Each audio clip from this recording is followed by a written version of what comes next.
श्रीगुरुचरणकमलेभ्यो नमः। नमः कुञ्जविहारिण्यै नमः कुञ्जविहारिणे नमः श्रीहरिदासाय मुख्यसख्य अवतारिणे। श्री स्वामी हरिदास जी महाराज के जीव शिक्षा हेतु कहे गए अष्टादश सिद्धांत के पदन के क्रम में आज का 8वां पद। तीनों का ज्यों बयार के बस, ज्यों भावे त्यों उड़ाए ले जाए अपने रस।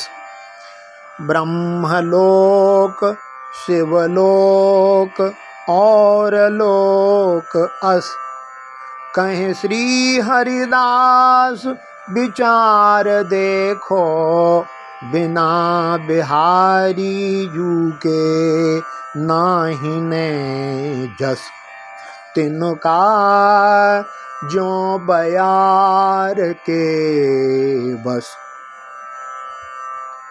जैसे तिनका तृण बयार अर्थात पवन के अधीन है, चाहे वह अपनी इच्छानुसार उसको ऊंचा नीचा उड़ाता चला जाता है। कहाँ तक ले जा सकता है उस तिनका को? ब्रह्मलोक शिवलोक और भी ऐसे लोक हैं जहाँ उस तृण को भी पहुँचा सकता है। श्री स्वामी हरिदास जी महाराज कहते हैं कि भली भांति विचार करके देख लो कि श्री बिहारी जी के बिना कहीं भी यश नहीं है। तिनका बयार के बस, प्रथम पंक्ति का भाव। ज्यों भावे त्यों उड़ाए ले जाए अपने रस। भाव है कि जैसे तिनका पवन के द्वारा इधर उधर नीचे ऊंचे उड़े और उड़ते हुए डोलते रहते हैं, वैसे ही यह जीव बलवान काल की प्रेरणा से भिन्न भिन्न अवस्था तथा योनिन में भ्रमण करता रहता है। काल कर्म स्वभाव से घिरा हुआ यह जीव कभी भी अखंड सुख की प्राप्ति नहीं कर पाता है। ब्रह्मलोक शिवलोक और लोक अस। इसी प्रकार वह ब्रह्मलोक आदिकों में भी ऐसी बाहर भीतर घूमता रहता है। कालमान के अंतर्गत होने के कारण जीव वहां से भी उसका आना जाना लगा रहता है। ब्रह्मा आदि भी वहां से आते जाते रहते हैं। श्री गीता जी का वचन है, श्री हरि कहते हैं, आ ब्रह्म भुवनान् लोकाः पुनरावर्तिनोऽर्जुना मामुपेत्य तु कौन्तेय पुनर्जन्म न विद्यते। हे अर्जुन, ब्रह्मलोक से लेकर सब लोक पुनरावृत्ति अर्थात जिनको प्राप्त होकर के फिर भी संसार में आना पड़ता है, ऐसे स्वभाव वाले हैं। तो हे कुंती नंदन, तुम मेरे को प्राप्त होकर के जो मुझे प्राप्त करता है उसका पुनर्जन्म नहीं होता। लोकोत्तर पुण्य भोगने के लिए जो लोक हैं उन्हें स्वर्ग कहते हैं। नरकन के ऊपर 7 पाताल हैं, 8वीं पृथ्वी, उसके ऊपर ध्रुव ग्रह नक्षत्रों से युक्त अंतरिक्ष लोक है, उसके ऊपर स्वर्ग है। उसके 5 भेद हैं।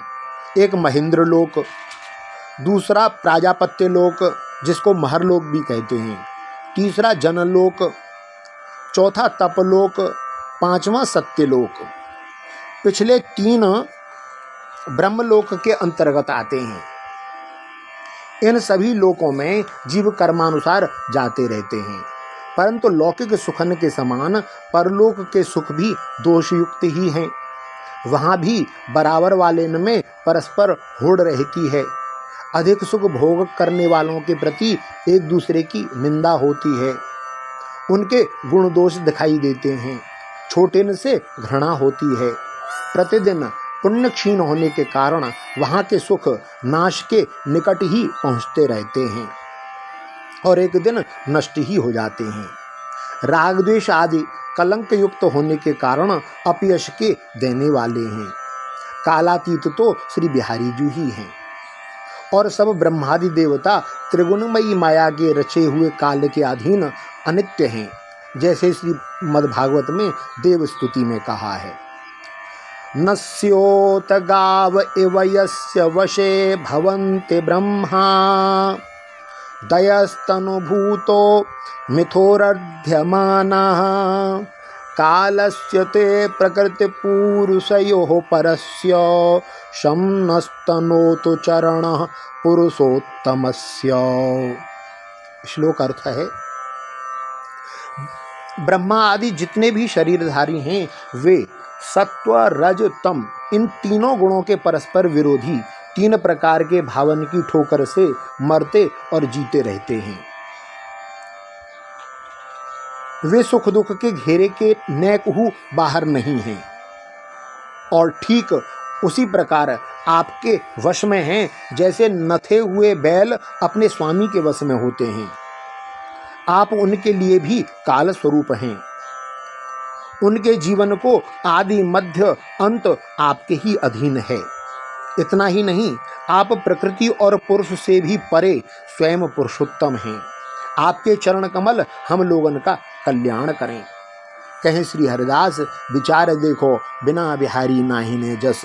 भाव है कि विचार पूर्वक देखने से यह स्थिर हो जाता है कि श्री बिहारी जी के चरणाश्रित भय बिना ऊपर के लोकन में इस जीव को कहीं भी चित्त शुद्धि और सुख अथवा यश की प्राप्ति नहीं हो सकती।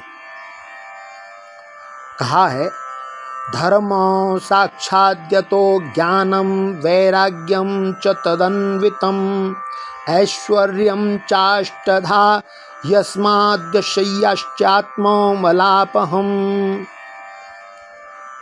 श्री हरिते ही साक्षात धर्म, ज्ञान, वैराग्य, 8 प्रकार के ऐश्वर्य और चित्त को शुद्ध करने वाला यश प्राप्त होता है। विचार देखो कहने को भाव है कि विशेष इसको कहा कि विचार करके देखो कि जब ऊपर लोकन के अधिष्ठाता देवता ब्रह्मा शंकर ही रजोगुण तमोगुण की अभिव्यक्ति से चित्तन के विकार युक्त हो जाने के कारण हैं, देखा जाता है, तब उनकी उपासना के फल स्वरूप उनके लोकन में गए हुए जीवन को भी परम शांति सुख कैसे प्राप्त हो सकता है। श्रीमद् भागवत जी में श्री शुकदेव जी ने राजर्षि परीक्षित के प्रति एक प्रसंग सुनाया जो इस प्रकार है। एक बार श्री सरस्वती के पावन तट पर बड़े बड़े ऋषि मुनि इकट्ठे हुए। साध्य तथा साधन के विषय में विचार करते हुए उन लोगों में यह वाद विवाद चल पड़ा कि ब्रह्मा, शिव और हरि में सबसे बड़ा कौन है। उन सब ने मिलकर के यह बात जानने के लिए भृगु जी को परीक्षा लेने के लिए कहा और उन तीनों के पास भेजा। महर्षि भृगु सबसे पहले ब्रह्मा जी के सभा में गए। उन्होंने ब्रह्मा जी की धीरज आदि की परीक्षा करने के लिए तो उनको नमस्कार नहीं किया, उनकी स्तुति करी और उससे ऐसा प्रतीत हुआ कि ब्रह्मा जी अपने तेज से दहक रहे हों। उन्हें क्रोध आ गया, परंतु जब ब्रह्मा ने देखा कि यह तो मेरा पुत्र ही है, तब अपने मन में उठे हुए क्रोध को दबा दिया। वहाँ से महर्षि भृगु कैलाश में गए।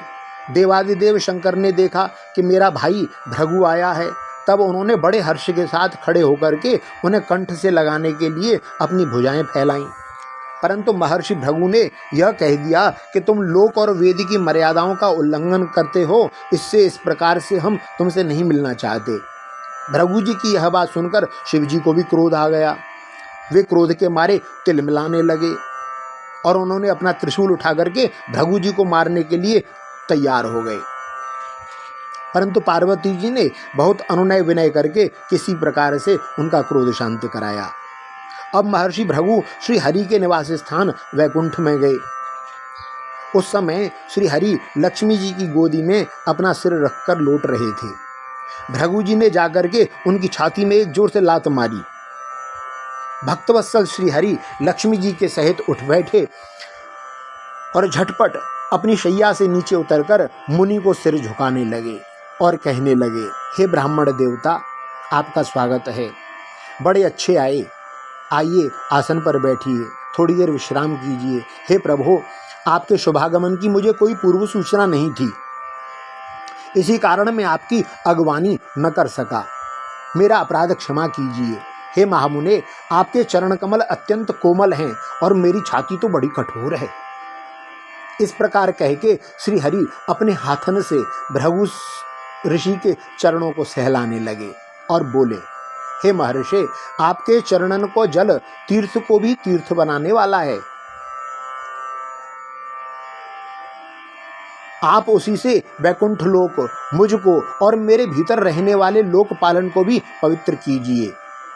हे भगवान, आपके चरण कमलन के स्पर्श से मेरे सब पाप धुल गए हैं। अब आपके चरण चिन्ह सहित श्री लक्ष्मी जी सदा मेरे वक्षस्थल पर निवास करेंगी। श्री सुखदेव जी कहते हैं, जब भगवान ने अत्यंत गंभीर वाणी में इस प्रकार कहा, तब भृगु जी परम सुखी और तृप्त हो गए। भक्ति की वृद्धि से उनका कंठ भरने लगा, आंखों में आंसू छलकने लगे और वे चुप हो गए। हे परीक्षित, भृगु जी वहां से जब लौट के आए तो ब्रह्मवादी मुनि के सत्संग में उन्होंने पूछा कि ब्रह्मा, शिव और विष्णु भगवान के यहाँ जो कुछ अनुभव हुआ उसे कह सुनाइए। तो भृगु जी ने सारे अनुभव को कह सुनाया। तो मुनियों को सुनकर के बड़ा आश्चर्य हुआ और उनको संदेह दूर हो गया। तब से वे भगवान विष्णु को ही सर्वश्रेष्ठ मानने लगे, क्योंकि वे ही शांति और अभय के प्रकट होने के स्थान हैं। शांत, समचित्त, अकिंचन और सबको अभय देने वाले साधु जनन के वे ही एकमात्र परम गति हैं। सुखदेव जी कहते हैं कि हे परीक्षित, सरस्वती तट के ऋषि ने अपने लिए नहीं, मनुष्यन का संशय मिटाने के लिए ही ऐसी युक्ति रची थी। पुरुषोत्तम भगवान के चरण कमलन की सेवा करके उन्होंने उनको परम पद प्राप्त कर लिया। जो भगवान विष्णु श्री बिहारी जी के अंशांश की प्रिय सत्वमयी मूर्ति हैं,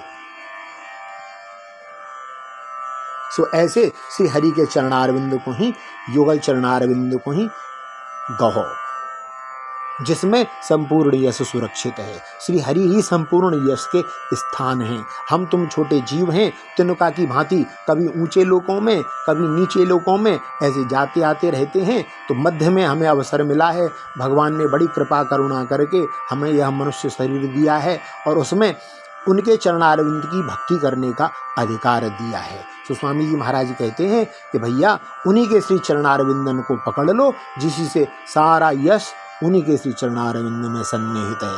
बोलो श्री कुंज बिहारी श्री हरिदास।